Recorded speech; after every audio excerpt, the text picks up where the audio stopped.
Hello, നമ്മുടെ വീട്ടിൽ ഇഡ്ഡലിപ്പൊടി കഴിഞ്ഞിട്ട് കുറച്ച് ദിവസമായിട്ടുണ്ടായിരുന്നു കേട്ടോ. അപ്പോൾ കടയിൽ നിന്ന് വാങ്ങുന്ന ഇഡ്ഡലിപ്പൊടിയൊന്നും ഞാൻ യൂസ് ചെയ്യാറില്ല, വീട്ടിൽ തന്നെ ഉണ്ടാക്കാൻ കേട്ടോ ചെയ്യാറ്. അപ്പോൾ ഇന്ന് എന്തായാലും വൈകിട്ട് കുറച്ച് പണികളൊക്കെ കഴിഞ്ഞപ്പോൾ ഇഡ്ഡലിപ്പൊടി ഉണ്ടാക്കാമെന്ന് വിചാരിച്ചിട്ട് ഉണ്ടാക്കുകയാണ് കേട്ടോ. അപ്പോൾ അതിനായിട്ട് ഞാൻ ഒരു 1.5 ഗ്ലാസ് ഇഡ്ഡലി, അതിലേക്ക് തന്നെ ഒരു 3/4 ഗ്ലാസോളം പരിപ്പ്, അതുപോലെ തന്നെ 3/4 ഗ്ലാസോളം ഉഴുന്ന്, അതുപോലെ തന്നെ നമ്മൾ കുട്ടികൾക്കൊക്കെ കൊടുക്കണതുകൊണ്ട് തന്നെ കുറച്ച് കടല, പച്ചക്കടല കുറച്ചുകൂടി, അതേപോലെ ഒരു 1/2 ഗ്ലാസ്, അതേപോലെ പൊട്ടുകടല ഒരു 1/2 ഗ്ലാസ്, പിന്നെ കുറച്ച് ജീരകം, അതേപോലെ തന്നെ കുറച്ച് കുരുമുളക് ഒക്കെ ഇട്ട് കൊടുക്കുന്നുണ്ട് കേട്ടോ.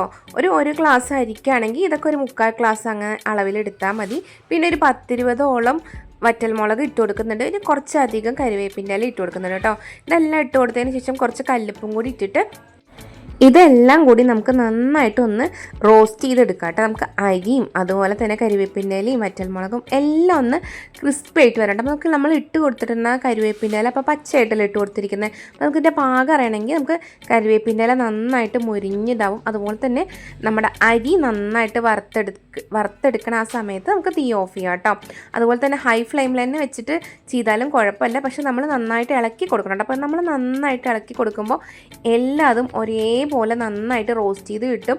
ഇപ്പോൾ നമ്മുടെ മുളകും അതുപോലെ തന്നെ അരിയും കടലയും പൊട്ടുകടലയും ഉഴുന്നും എല്ലാം ഇട്ട് കൊടുത്തിട്ടുണ്ട്. അപ്പോൾ ഞാൻ ഇതിനെ ഉഴുന്ന് കറുപ്പ് തോലുള്ള ഉഴുന്നാണ് കേട്ടോ എടുത്തിരിക്കുന്നത്. നമ്മൾ വെള്ള ഉഴുന്ന് എല്ലാ പൊടിയിൽ ചേർക്കാറ്, എപ്പോഴും ഈ കറുപ്പ് ഉഴുന്ന് തന്നെയാണ് കേട്ടോ ചേർക്കാറ്.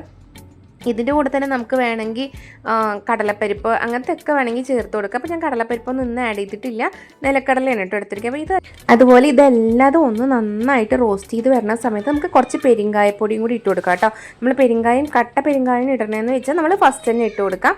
ലാസ്റ്റ് പെരിങ്കായപ്പൊടിയാണ് ഇടുന്നതെന്ന് വെച്ചാൽ നമ്മൾ ലാസ്റ്റായിട്ട് ഇട്ട് കൊടുത്തിട്ട് നന്നായിട്ട്, ഇല്ലെങ്കിൽ പെരിങ്കായം ഒരുപാട് നമ്മൾ ഡ്രൈ ആവാൻ പാടില്ല. അതുകൊണ്ട് പെരിങ്കായപ്പൊടി ലാസ്റ്റ് ഇട്ട് കൊടുക്കാം കേട്ടോ. ഞാൻ പെരിങ്കായപ്പൊടി ഇട്ട് കൊടുത്തിട്ടുള്ളത് വീഡിയോയിൽ മിസ്സായതാണ് കേട്ടോ. അപ്പോൾ എല്ലാവരും പെരിങ്കായപ്പൊടിയും കൂടി ചേർത്ത് കൊടുക്കുക. എന്നിട്ട് ലാസ്റ്റ് എല്ലാം കൂടി ഒന്ന് ചൂടാറിയതിന് ശേഷം നമ്മുടെ മിക്സിയുടെ ജാറിലിട്ട് പൊടിച്ചെടുക്കുക.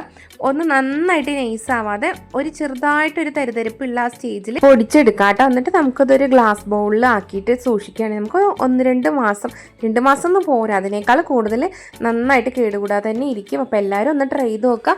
വീഡിയോ ഇഷ്ടപ്പെട്ടാൽ സബ്സ്ക്രൈബ് ചെയ്യുക, ലൈക്ക് ചെയ്യുക, ഷെയർ ചെയ്യുക.